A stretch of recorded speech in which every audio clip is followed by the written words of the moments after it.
Welcome to Life Recovery Today with Stephen Arterburn. In the next half hour, you'll obtain insights and tools to transform your life using the biblical principles found in the 12-step program. We believe everyone can benefit from a life recovery experience because we all have struggles in life. Struggles with addictions, food, depression, anxiety, and relationships, to name a few. You'll be encouraged to see how others have found a new way of life with hope for the future through life recovery. Your host is Steve Arterburn, founder of New Life Ministries and Women of Faith, author of over 100 books, and teaching pastor at Northview Church in Carmel, Indiana, one of the 20 largest churches in America. Steve is the co-editor of the Life Recovery Bible, the #1 selling recovery Bible. With over 3 million copies sold, this is the Bible given to inmates by Prison Fellowship and the Pew Bible for the Salvation Army. Now here's Steve. Hi there, Steve Arterburn here, and welcome to Life Recovery Today. If you haven't recovered your life, God would sure love to help you do that. And a lot of times our trouble, well, it starts pretty young. Our family of origin has had an influence on who we are today. Would anybody doubt that? I mean, some of us, we want to pretend that our family was or is almost perfect. And I've never seen one of those kinds of families. Others of us may tend to avoid responsibility for our actions by blaming everything on our family. So we don't take responsibility for anything because they were so bad. I'll tell you, as a strategy in life, blaming someone else for all your problems, that's right down there at about a 1 on the scale of 1 to 100 as getting the life that you're looking for. Whatever the case, when we think about our own life, we also need to deal with our family and the effects its members have had on who we are today. I had 3 older brothers, and I got to tell you, when that middle brother beat me with a tennis racket, that was pretty horrible. And when my mother asked what I did to egg him on, that was devastating. Because I didn't do anything except just be me. Maybe she thought that was bad enough. Well, step 4 says we made a searching and fearless inventory of ourselves. And in Nehemiah 9:2, we're told that the Jewish exiles confessed their own sins and they confessed the sins of their ancestors. They blamed their ancestors for their captivity, and the difficult situation that they were first facing was all about them. Well, it's all right to express our anger and regret over, what's been done to us, what's gone on before us. We can even hold people accountable. We can grieve over the negative effects of their actions and how that has impacted. All that is okay. But to use that as an excuse for us doing wrong things, well, that's just going to keep us in bondage. Now, today, one of my favorite people, Dr. Jacqui Mack-Harris. I love saying that name as much as Rancho Cucamonga. But Dr. Jacqui Mack-Harris, one of the co-hosts on New Life Live, is a person who understands the importance of not staying in bondage. She's been there and she's found a way out. A wonderful believer, a very, very bright psychologist. Dr. Mack grew up in a home where addiction was present, and she understands how that impacts a young person whenever addiction is there from the beginning. It has an effect on the entire family, especially the little ones. But every family member seems to adapt, adjust, or find a different path in the midst of the same kind of trauma. So I want you to hear from her about the effects of addiction on not just her family, but all families. Now, we never want to blame what we're going through on family of origin. But I'll tell you, there's something awfully wonderful to hear that it makes sense why we've gotten in trouble, because that's the way things were. It makes sense that we haven't sought help until now because of the impact of the way it was back then. And so we don't just use that to do nothing. I use it to be inspired and motivated to clean up the mess that started long before I was born. When you start to do that, recovery is possible and freedom is the outcome. Hi, my name is Dr. Jacqui Mack-Harris. I am one of the co-hosts of New Life Live Radio, and today I'm going to talk about addiction in families. And I'm going to start with me, share a little bit about my own background, my own family story, and hopefully give you a few pointers on how to make some changes in your own family. I grew up with my mom and my stepdad, and I have a little brother and a little sister, and we are pretty spread apart. So I am what we would call a parentified child. Growing up, though, I was just the oldest kid, and I was the kid with the responsibility to take care of the other kids. And I had to be in that position because my dad is an alcoholic. And as I was growing up, we'd have great times during the week, and then the weekend would come and they would get drunk and he would get angry and he would get violent, and then the weekdays would come and things would be great again. And he did not believe that he was an alcoholic because he only drank on the weekends. And I remember my mom saying, "It's the alcohol. This just isn't him. It's the alcohol." So that was important because it was confusing to us of how she could stay in this relationship with this person who we all thought was so awful. She had known him for so long, and she had other memories of him from their childhood, and she could see the good in him when I couldn't. And I, being a kid, was just feeling like why so much responsibility was being put on me when these were all roles that they should be taking on as parents. Growing up, I learned that I would need to do things for myself because I couldn't trust the adults in my life to do things for me. And that was one of the effects of having addiction in our family, because my mom was so busy dealing with the emotions and the battles with my dad and the alcohol, and my dad was busy dealing with the battle of fighting with her because he really didn't think he had a problem. He felt like she was the problem, that they didn't have time or energy to focus on us as the children. So that was my job, to make sure that children were okay. When my dad finally got sober, it was because everybody was gone. My mom and my brother moved away. I had gone to the military, so I'd moved away. My sister had moved to another state, and she was a teenager still, but she had moved out, and so he was home alone. And I remember him telling me that that was his bottom. He had hit the place where he was all alone, and I think that that was his greatest fear, was to be alone. And so he started a recovery program. That would be about 34 years ago now. And in his recovery program, he had to make amends. He had to figure out what was emotionally going on underneath all of the cover-up of alcohol. He had to figure out what emotions were driving it. So what was going on emotionally that was propelling him towards addiction. And as he went through that process, the rest of the family was in a healing process as well. And so what I learned through my own recovery is that I had taken on some things in my life that had become almost character traits because of being this parentified adult, because of the addiction.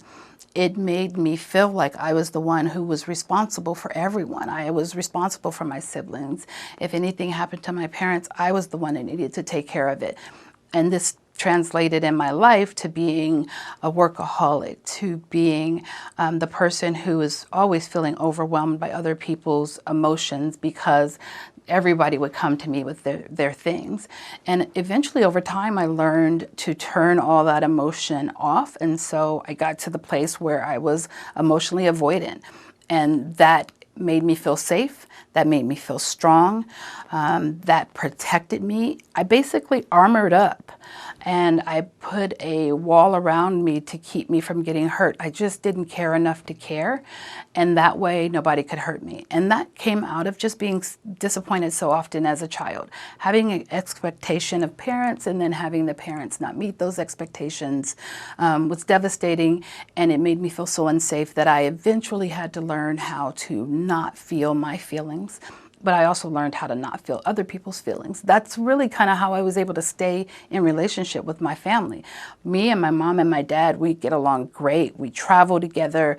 My husband would say that my dad is his best friend. We are super close, not to the point of enmeshment where we don't have our own lives now, but we are super close. And I think that we were able to stay in relationship through all of the difficulties of alcoholism because I was avoidant, because I learned to turn off my emotions so that I didn't get hurt. Because when people hurt me, I had a tendency to cut them off completely. This also comes out of growing up in a family of addiction.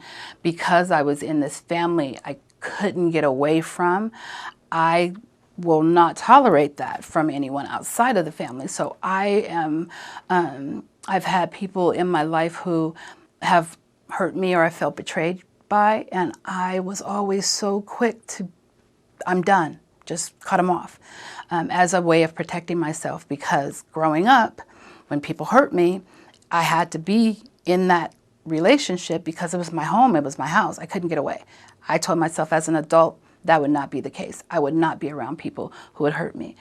And so that impacted me in that I don't have old friendships. I don't have long-standing, long-term relationships from my youth because I would cut people off because it just hurt too much to be in relationship with them. One of the ways in which I overcame that was to do my own work around addiction and addiction recovery. I had to learn why I would cut off, why I would shut down. It was self-protective. That armor made me feel as though I was safe, made me feel as though I would be okay. The problem is it still didn't get me what I wanted, which was connection and attachment and intimacy in relationship. And so I've had to do my own work to be able to overcome the barriers that I will put up as an emotional avoider to having a fulfilling, intimate relationship.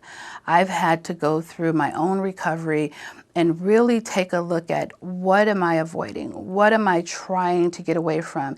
And when have I felt this way before? What are the feelings that are coming up in this situation? And where am I experiencing these feelings in my body? And why am I experiencing them? What happens when I experience them? And the more that I've done that, the better able I have been to name what's happening and to assign the meaning to it that is true and not just a trigger from my childhood. Because I can look back now and go, oh, I remember feeling this when. And then I can ask myself, is this what I'm experiencing now, the exact same thing, or is this something different? And that brings me into the present moment. Because one of the problems for emotional avoiders is that they aren't often present in the moment because they are shut down and tuned out in order to protect themselves. I learned that that self-protective mechanism that I was using for all those years that was a great survival tool was stopping me from getting what I really wanted in my relationships in the present time. So now I can name what's going on, and then I can take a risk and ask for my need to be met. And when you grow up in a family of addiction, you don't want to take risks and you don't want to ask for a need to be met. And it was in recovery that I learned how to do that. I learned how to put my needs out to the person who says they love me and are in relationship with me, and to wait for their response. And most of the time, that need is met. Most of the time, my husband, my mother, my sibling, they're able to meet that need. And when they can't, we can have a conversation about it. It's not just a complete cutoff anymore. I can tolerate their truth as well as I can share my own. And so I hope that those of you who may be dealing with addiction, having addiction in the family, when you hear this, that you feel encouraged that there is help available. Even if you are not the person with the addiction, there is help available for you as a family member. There is still recovery to be had for you, and it can be life-changing and help you get to the place where you're having the kind of relationships you want to have because you're able to show up emotionally and be present and manage some of your past triggers.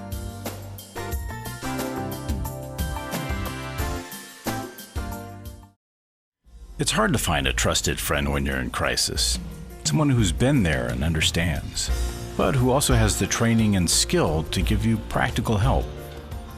Family, friends, and churches want to help, but often they're not equipped to care for those dealing with problems like addiction and pornography, infidelity, anger, depression. New Life Ministries is here to provide help and hope in life's hardest places. We're not focused on making people feel better. We're focused on helping people do the work that will help them be better. At New Life, we have resources available to help you, like books, DVDs, CDs, workshops, and our network of licensed counselors.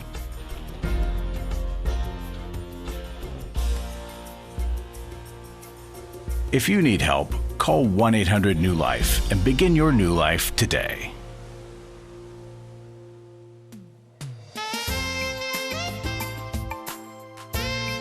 Welcome back. You know, it's often said that for everything to change, well, everything has to change. Jacqui Mack knows that living with an addict has an effect on every member of the family. But it's also unique how that impact or that influence hits the family experience and then is recreated in another family in the future. But we can become the transition generation where it doesn't always just get passed along.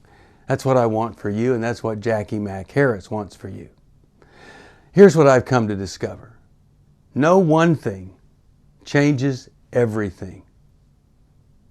But one thing, left unchanged, can destroy every area of your life. We want to get the destruction out of the way. Let's listen to Dr. Jacqui Mack-Harris.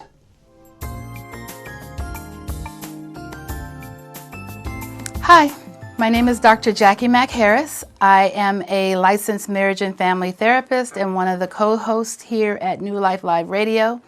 And today I'm going to be talking to you about addiction and how it really does impact everyone in the family, and it impacts the family and the family members in different ways. It can, for the person who is addicted, right, they may have one set of issues around their drinking or their drug use or gambling or whatever their addiction is, whether it's a substance or a process. There are different things that they do to keep that cycle going. The rest of the family contributes in different ways as well. Some people become codependent.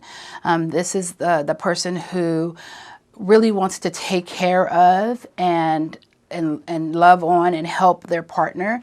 And then so there's this back and forth of need where the one person needs to be needed. And so they are doing things for the person that might really enable them to remain in their addiction, but they're doing it because they need to be needed. It feels good to take care of people. It feels good to make people happy. Unfortunately, they're stuck in this cycle where they're doing something that might actually just be helping this person continue to be stuck. And so there's help for that. You can go, there's a Codependency Anonymous, there is recovery, so there's help out there for that. You can also end up with people in the family who have depression, right? The kid who doesn't have any hope that things will ever be different because there's been so much neglect and so much loss of connection. There's no attunement. The parent is either busy in their addiction or fighting with the partner that's busy in their addiction. And so then we have depression. You might, as a spouse of someone addicted, become depressed. Anxiety is a challenge for families where there's addiction because that kid or that partner just never knows what they're going to get, or maybe they know too well what they're going to get, so they're just always on edge, and then they become hypervigilant. They spend a lot of time expending a lot of busy energy trying to stay safe, right? Anxiety is our fire alarm. It's the result of that fight, flight, freeze that happens in our body, and physiologically the body starts to, we get stronger, we get faster, we might even get louder, we might become more aggressive, we may become super busy or agitated, and there are times when we are feeling anxious and there's absolutely nothing wrong, right? We feel like a tiger's chasing us, but we're sitting on the sofa. The TV's not even on. There's no reason for feeling in your body like you need to run and you need to get away. But when you've lived in a family with addiction, you are in that revved up state of danger so often that your body will kind of jump into it at inopportune times. And it could be because a thought passed through your mind, or you may have a trigger that is auditory where you heard something. It might be something you smell or something you see, and you may not even be aware that these things are triggers because of whatever the situation was that occurred in your history that kind of locked that into your limbic system. There's a part of our brain that houses memory and emotion, but doesn't necessarily have a date time stamp. And so we learn to deal with things that are tragic or things that really are intolerable, right? Steve would say we learn to tolerate the intolerable. We learn to deal with these things in certain ways. We find our survival mechanisms, we find our tricks and our tools, and that helps us survive the situation, helps us survive our childhood with an addicted parent. It helps us, or an addicted sibling, right? It helps us survive. But then when we are no longer living in that situation, our body is still trying to survive that same way. And so it's really important for family members to recognize that while you may not have been the one with the addiction, you were living in the experience of the addiction. You were living in the home.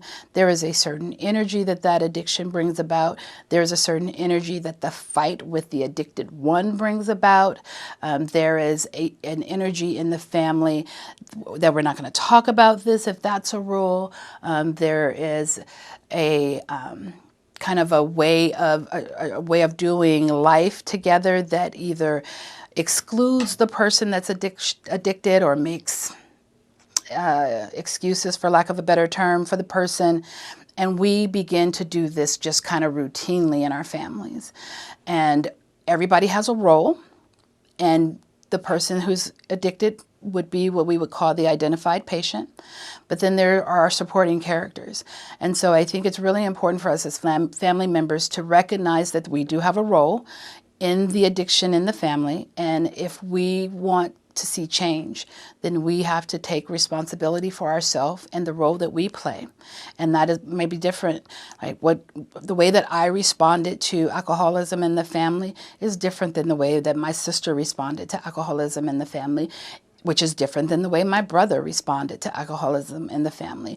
But we each had a role that we played at the time we were growing up in that home, and we each had a role as we became adults, and we each now have a responsibility to ourselves and our own families, right? Our own family units that we now have. We have a responsibility to do our work and to gain healing so that we are not continuing to traumatize our family, continuing to put restrictions and limitations on the family out of fear of what was.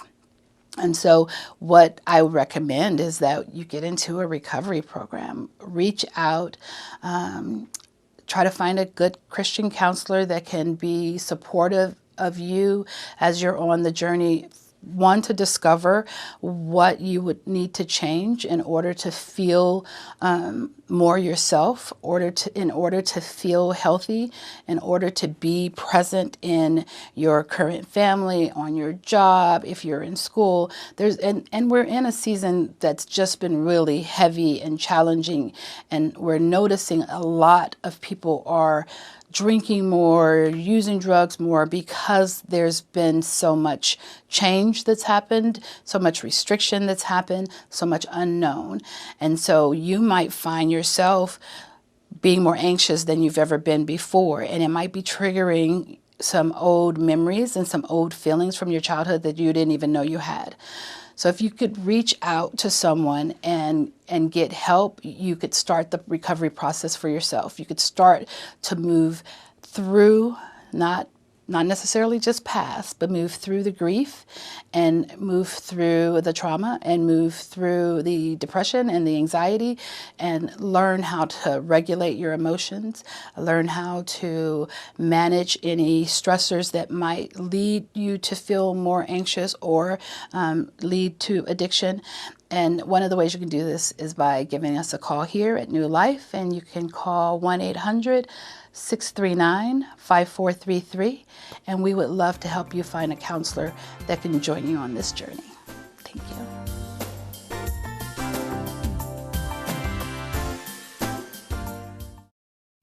Life recovery isn't just about making the courageous choice to give up an addiction or dependency. It's a journey towards health, wholeness, and becoming your very best you. If you need resources to help you in your journey, we can help.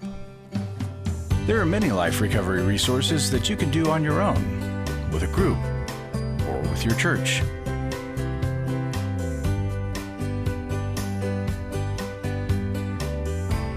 We have Bibles, workbooks, and devotionals that you can use to work your recovery right where you are. That's the beauty of life recovery.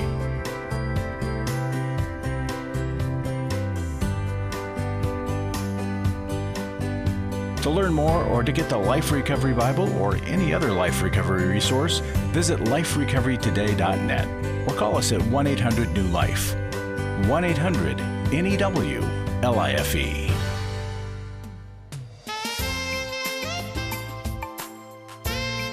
You know, sometimes it's astounding the difficult situations that involve the people that we love. In some of those situations, well, of course, the wise course is it's hard to find. It's not clear. And a lot of times we feel a heavy burden to act. We don't have any idea what to do. You know, Abraham wasn't sure what he could do in the situation he was facing. And asking God to prevent the destruction of Sodom because of Lot and his family, that just almost seemed like a ridiculous thing to do, to ask God to change his mind. Well, he wasn't even sure it was right. And he talked it over with God, and reasoning it out, trying to do whatever he could. Well, when we don't know how much of a change we can or even should make, we can start by doing what he did. Talk it over with God. You know, so often people will ask me, what in the world do I need to do to find out God's will? Well, I think it needs to line up usually with three things. God's Word, doesn't go against anything there. The word of a trusted friend or counselor or coach or person in recovery. And the third thing is the word of somebody who's really close to you and doesn't mind telling you you're making the biggest mistake of your life. Those people are really rare, but they can sure save you a ton of pain going forward. Thanks for watching. We're going to be right back here at the same time next week. I hope and pray that if you are not in recovery, you would consider that maybe the path you've taken hasn't gotten you where you want to go. And you call us at 1-800-NEW-LIFE and we'll give you the steps on a brand new path. Thanks for joining us for Life Recovery Today with Stephen Arterburn. We hope this program has helped you integrate God's truth and wisdom into your recovery journey.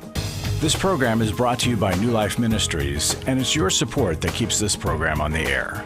When you contact us for any reason, be sure to let us know that you watch on NRB. Call us at 1-800-NEW-LIFE or go to liferecoverytoday.net. Please join us again next week for more Life Recovery Today.